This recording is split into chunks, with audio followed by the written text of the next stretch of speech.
I just signed a $10 million contract and came home to tell my family. But my sister pushed me down the stairs, and when I woke up in the hospital, my parents said I deserved it. Days later, my whole family came to mock me. But when they saw who stood next to me, Dad screamed, "Oh my God, I'm Grace Harper, 28 years old, and I will never forget the moment I limped into that Denver courtroom. The sound of my crutches, echoing against the polished floor. My heart pounded as I faced my family sitting there, smugly thinking they had already won. But their eyes widened when they saw me alive, standing tall despite the pain shooting through my leg. Yet it was the woman beside me who made my father leap from his seat. His face pale as he shouted, "My God. It's her." The entire room froze. They thought they had buried my future in that hospital bed, where I was left alone in a coma, abandoned as if I was nothing. They believed they could steal everything. I had worked for a $10 million contract. My life's achievement. They were wrong. Would you make them pay or give them a chance to make things right? Comment below. And let's debate. It all started months before that courtroom showdown. I just walked out of a sleek Denver office tower, my hands trembling as I clutched the signed contract. $10 million, AI algorithm, a breakthrough in medical diagnostics had landed me a deal with a major healthcare corporation. Years of late nights, endless coding and pushing past doubts had paid off. I was 28, a software engineer at the top of my game, and I couldn't wait to share the news with my family. I drove to our suburban home, my heart racing with pride, imagining their faces, lighting up. I was wrong. When I stepped through the front door, my sister was there sitting at the kitchen table. Her eyes narrowed. She was 32, a project manager at my company, always polished, always in control. That day, something was off. I held up the contract grinning and said, "I did it $10 million for my algorithm." Her lips twitched not into a smile, but a grimace. "Your algorithm?" She snapped. "You mean, the one I've been overseeing, the one I pushed through meetings?" Her voice dripped with venom and I froze. I'd always known she was competitive, always the golden child who got our parents' praise, while I scrapped for scraps of approval. This was different. This was rage. I tried to explain that the algorithm was my work, my code, my sleepless nights. She stood her chair, scraping the floor, and stepped closer. "You think you're better than me, don't you?" she hissed. I backed away, my hands raised, trying to calm her. "This isn't about you," I said, my voice shaking, but she wasn't listening. We were at the top of the stairs now, arguing, her face inches from mine. "You're nothing without me," she spat. And then in a flash, her hands shoved my shoulders. I stumbled my foot, catching air, and the world spun as I fell. Pain exploded in my head. My body crashing down the wooden steps, and then darkness. When I opened my eyes, I was in a hospital bed. The beeping of machines filling the silence. My head throbbed, my leg ached, and a nurse's voice cut through the fog. "You're awake," she said softly. I blinked, trying to piece it together. "How long?" I croaked. 2 weeks, she replied, her eyes kind but guarded. 2 weeks in a coma. I asked about my family, my sister, my parents. The nurse hesitated, then said, "No one's been here. Your parents called once early on, but they haven't come." My chest tightened. I'd expected my sister to stay away after what she'd done. But my parents, I thought of my father, always distant. My mother always siding with her favorite daughter. "Did they say anything?" I asked, dreading the answer. The nurse looked away. "They said you brought this on yourself, that you shamed them." I lay there staring at the ceiling, the words cutting deeper than the fall. My own parents dismissing me like I was nothing. I thought back to the contract, my moment of triumph now tainted by my sister's jealousy. She hadn't just pushed me down the stairs. She had tried to erase me. My parents, the people who should have been at my bedside praying for me, had turned their backs. I clenched my fists, the pain in my body, nothing compared to the betrayal in my heart. As days dragged on, my isolation grew heavier. The hospital room felt like a cage, its walls closing in, as I lay there, my body aching from the fall. No one from my family showed up, not my parents, not my sister. I kept glancing at the door, hoping for someone to care, but it stayed shut. The nurses moved quietly, their routines a blur. I was left alone with my thoughts, replaying the sting of my family's betrayal. I'd always been the outsider in their eyes, overshadowed by my sister's charm. Their absence now cut deeper than ever. I wondered if they even knew I was awake, or if they simply didn't care. One morning my sister appeared without warning. She stood at the edge of my bed, her arms folded, a smirk twisting her face, still clinging to life. She said, her voice sharp and cold, "You're holding everyone back." Pain flared in my leg as I tried to shift, glaring at her. "Why are you here?" I asked, my throat tight. She leaned closer, her eyes glinting. "Just making sure you stay out of my way," she said, then straightened up and walked out, her footsteps echoing. Her words weren't just cruel. They carried away like she was guarding a secret. I clenched the bedsheet, my anger simmering. She wasn't just mocking me. She was up to something. Later that week, my best friend slipped into the room, her face drawn with worry. She hugged me gently, careful not to jostle my injuries, and sat beside me. "I've been fighting to see you," she said, her voice low. "The hospital kept me away until now." I felt a rush of relief, her presence, a lifeline in this lonely place. Then she dropped a bomb. "Your sister's been talking at work," she said, her eyes narrowing. "She's telling everyone she's taking over your $10 million contract, acting like it's hers." My stomach churned. My algorithm, the one I'd built from scratch, was being claimed by her. "She's saying she's the one who made it all happen," my best friend added, her voice tight with disgust. The realization hit hard. My sister wasn't just gloating. She was trying to steal my legacy. That night, I grabbed my phone, wincing as my fingers fumbled with the screen. I needed to check my bank account, hoping to cover some hospital costs and regain a shred of control. The app loaded and a red alert flashed: "Account frozen." My heart pounded. I called the bank, my voice shaking, and the representative's words chilled me. "Court order froze your funds," she said. "It cites concerns about your ability to manage them." Ability? I just woken from a coma, fighting to survive. Someone was trying to paint me as incompetent. My sister's visit, her smug confidence, and her boasts at work clicked into place. Everything was starting to make sense. This wasn't just abandonment. A week later, a stranger walked into my hospital room. He introduced himself as my lawyer, a man in his 30s with sharp eyes and a calm voice. He carried a thick folder, his expression serious as he sat beside my bed. "I'm here about your contract," he said, sliding a stack of papers toward me. My heart raced as I scanned the documents. They were legal forms, stamped and official, declaring me incapacitated, unable to manage my own affairs. My signature was scrawled at the bottom, but I'd never signed. "These were filed to transfer your $10 million deal," he said, his tone steady but grim. "Someone's trying to take everything." I gripped the papers, my mind spinning. My sister's smirk from her hospital visit flashed in my head. This had her name all over it. I asked my lawyer how he'd found me. He explained that a colleague at my company, worried about my absence, had hired him to investigate. "The court order freezing your bank account was just the start," he said, flipping to another page. "These documents claim you're unfit to work based on your medical records." I stared at him, disbelief turning to dread. My medical records. I'd barely been awake a week, and someone was already rewriting my story. My lawyer leaned forward, his voice low. "We need to dig deeper. This looks deliberate." I nodded, my anger rising. My sister wasn't just stealing my contract. She was trying to erase my competence, my identity. That afternoon, a doctor came to see me. She was in her 42nd, her face kind but resolute, and she introduced herself as the one who had overseen my care. "I found something troubling," she said, pulling up my chart on a tablet.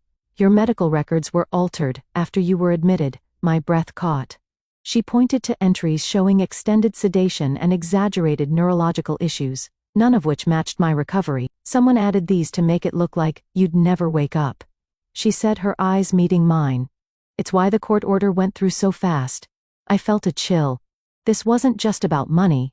It was about keeping me out of the picture permanently.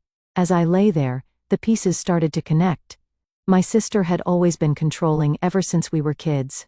I remembered her at 6, snatching my favorite doll and claiming it as hers, smirking as our parents praised her for being assertive by 10. She had mastered turning their attention away from me, convincing them I was the problem whenever I spoke up. As teenagers, she'd manipulate every family decision from vacation plans to who got the bigger room, always painting me as the selfish one. My parents never questioned her. They adored her confidence, charm. I'd spent years trying to prove myself, building my AI algorithm to show I was more than her shadow. But now she'd taken it to a new level, orchestrating a plan to strip me of everything I'd earned. I looked at my lawyer, then at the doctor, their faces steady with determination. They believed in me, even when my own family didn't. The forged documents, the altered records. It was all my sister's doing, with my parents likely turning a blind eye as always. I thought of her boasts at work, her cruel words in the hospital. She thought she'd won, that I'd stay broken. But she'd underestimated me. I handed the papers back to my lawyer, my voice firm. "We're fighting this," I said. He nodded, a spark in his eyes. The doctor promised to document every discrepancy in my records. I wasn't just fighting for my contract. I was fighting for my life, determined to fight back. I took a bold step, still weak, but fueled by anger. I checked out of the hospital against advice and arranged to meet my sister at a quiet Denver cafe. I tucked a small recorder in my pocket, my heart pounding as I limped through the door. She was already there, sipping coffee. Her posture relaxed, but her eyes sharp. "You're up," she said, tone mocking. "Didn't think you'd make it." I forced a smile, playing along, and asked about work. She leaned back, smirking. "Contracts moving forward," she said. "Someone had to step up since you're indisposed." I pressed her, keeping my voice casual. "You mean my contract?" Her laugh was cold. "It's mine. Now. You weren't going to make it happen from a hospital bed." I clenched my jaw, the recorder capturing every word. She just admitted her plan to steal my $10 million deal. Back in my temporary apartment, I met with a private investigator my lawyer had recommended. She was a woman in her late 30s, sharp and no nonsense, with a knack for uncovering secret. "I've been digging into your sister's finances," she said, spreading bank statements across the table. My breath caught as she pointed to a series of payments, large sums wired to a colleague at my company. "This man," she said, tapping a name, "received $10,000 from your sister's account." I recognized the name, a colleague who'd always been too eager to please her.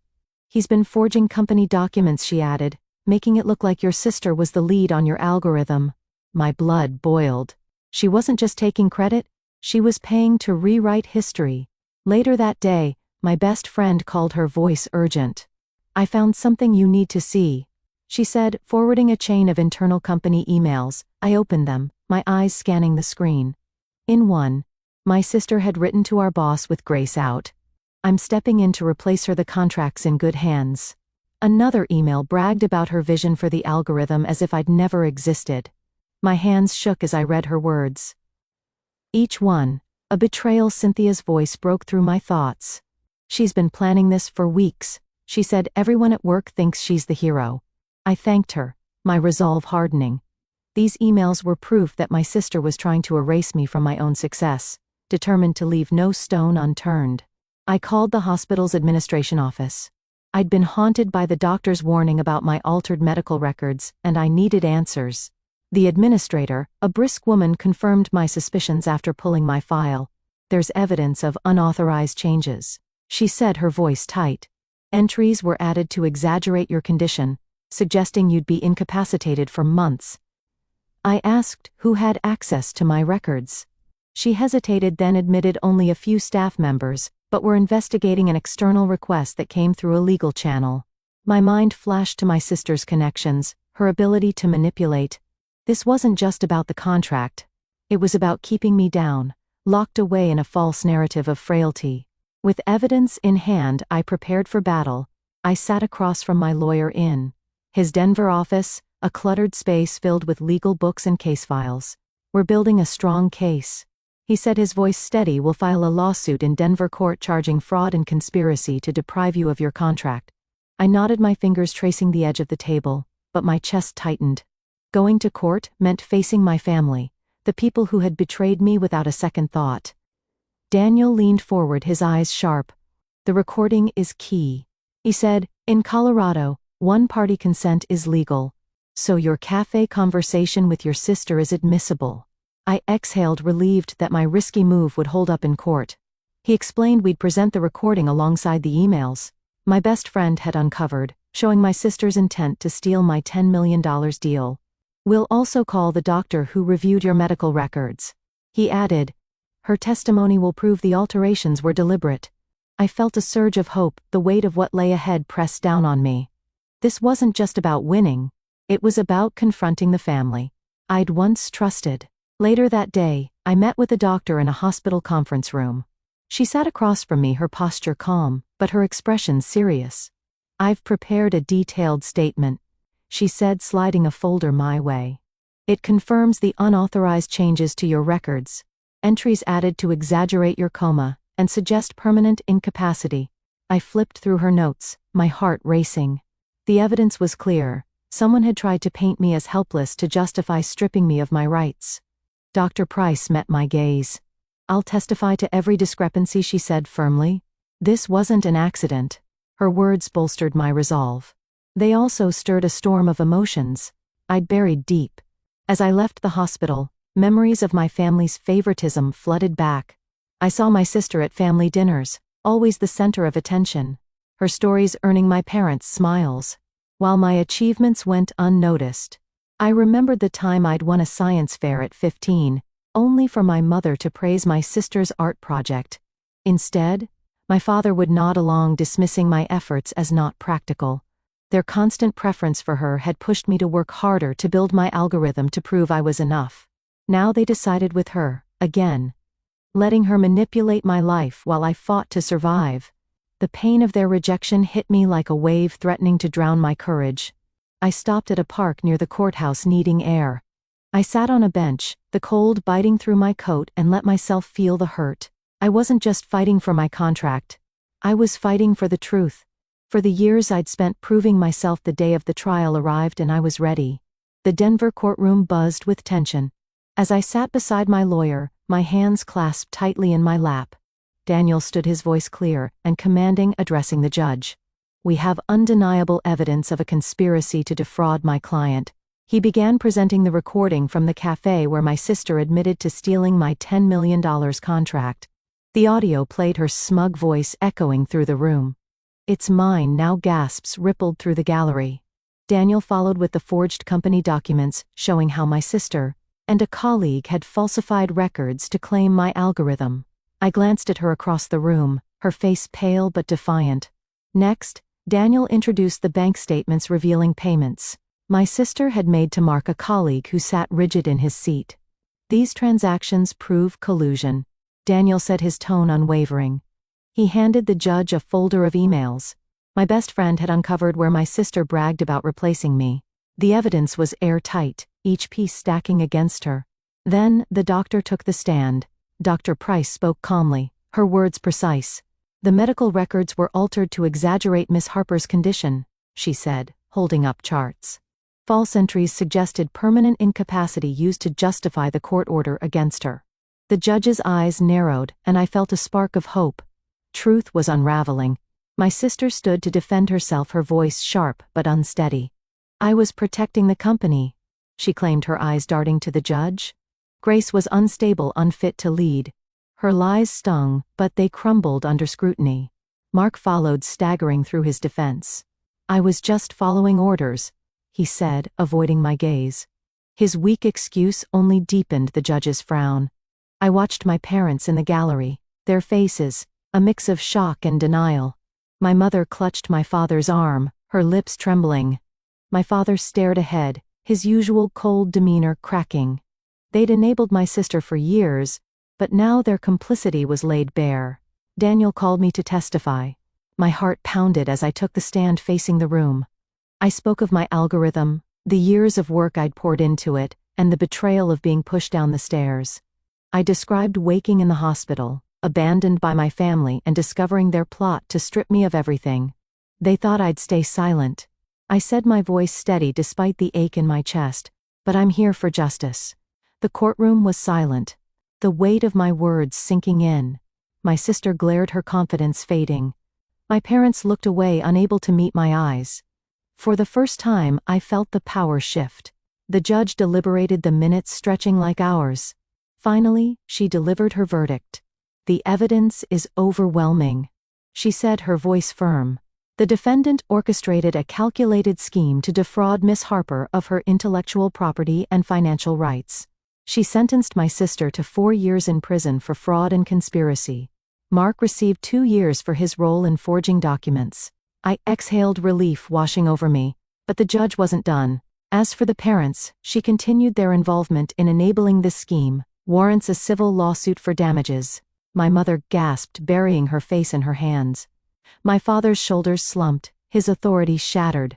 As the gavel struck, I felt a weight lift. Courtroom emptied, but I stayed, watching my family leave in disgrace.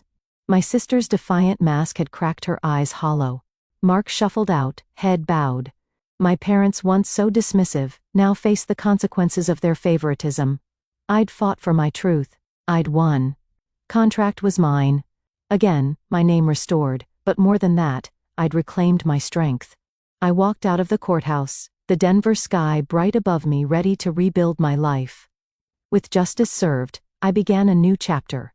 I stood in my new apartment, a small but bright space with windows overlooking the city skyline. The walls were bare, but they held promise, a fresh start, free from the shadows of my family's betrayal. I'd made the decision to cut all ties with them. No more calls, no more visits, no more hoping for their approval. My sister, my parents, they were part of a past I no longer needed. The freedom of that choice felt like breathing for the first time in years. The legal consequences had been severe. My sister was serving a 4-year prison sentence, her ambition reduced to a cell. The court ordered her to pay me $200,000 in restitution for the damage she had caused. Mark, a colleague who had been her pawn, faced 2 years behind bars, and a $20,000 fine for his role in forging documents. My parents, complicit in their silence, were hit with a civil judgment, ordered to pay $75,000 in damages. Their reputation in our community crumbled, their once proud status eroded by their own choices. I didn't gloat. I felt no joy in their downfall, but I felt relief knowing they could no longer hurt me. I wanted to do more than rebuild my own life. Pain of being betrayed, of being left alone in a hospital bed, had shown me how many others might face similar struggles. I took a bold step, investing $500,000 from my contract earnings into a Denver-based foundation for victims of familial abuse. The fund would provide legal aid, counseling, and safe housing for those escaping toxic families. At the launch event, I spoke to a small crowd, my voice steady. No one should feel alone in their fight. I said the words carrying my own scars. The foundation was my way of turning pain into purpose, ensuring others had the support I'd lacked. As I settled into my new home, I reflected on the journey. My family had tried to erase me, my sister with her schemes, my parents with their indifference, but their actions only made me stronger. I'd fought through a coma, uncovered their lies, and faced them in court. Each step had been a battle, from recording my sister's confession to presenting evidence with my lawyer. I'd learned that justice wasn't just about winning. It was about standing up even when the odds seemed impossible. My algorithm, my pride, was back in my hands, and I was already planning its next phase, determined to make it bigger than ever. The biggest lesson wasn't about revenge or triumph. It was about self-reliance. For years I'd sought my family's validation, chasing their love through achievements they ignored. But in that hospital bed, abandoned and betrayed, I found something better: my own strength. I didn't need their approval to know my worth. Shy entry had carried me through the pain, the lies, and the courtroom. It had taught me that no one could take my future unless I let them. As I looked out over Denver, the city lights sparkling below, I knew I was enough. I was ready to build a life on my terms, one where no one could hold me back.